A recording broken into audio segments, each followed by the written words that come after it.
It was a haven for drugs and crime and a headache for police. Now a Westside Motel is no more. Good evening, I'm Eric Franke. And I'm Sarah Carlson. First tonight at 10, the city's efforts to fight against blight.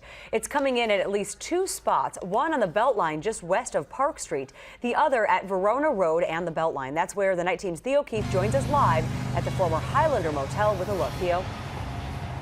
Well, this former motel is now reduced to rubble, Sarah, but this little liquor bottle is a sign of the problems of the past. The nearby Verona Road expansion gave the city the perfect excuse to get rid of the Highlander, but it's certainly not the only aging motel along this stretch.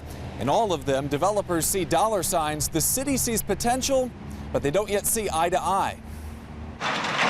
Hear it from police, and the most frequent guests at the Highlander signed in with the names heroin and cocaine.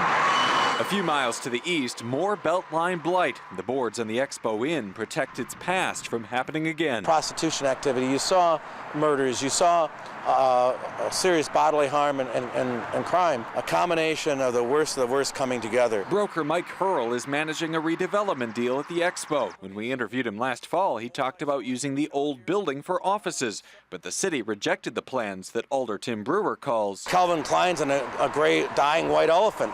And even in doing so, it may look prettier, but you still have a gray dying elephant. We would love to build something as dramatic as we possibly can on that site. But right now, in this economy, you know, that's far-fetched at best. And while the Expo sits for now, two more aging motels across the Beltline are just hanging on. Their owner wouldn't go on camera, but says he'd sell for the right price. Earl says he's interested if the price goes down.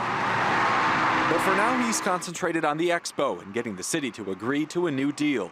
For Brewer and others, they want a big impact to revitalize a corridor that leaders long ago forgot. I think this corridor, without question, I think will be a model example, not only for Madison, but nationwide, of how you can take your liabilities and transform them into assets.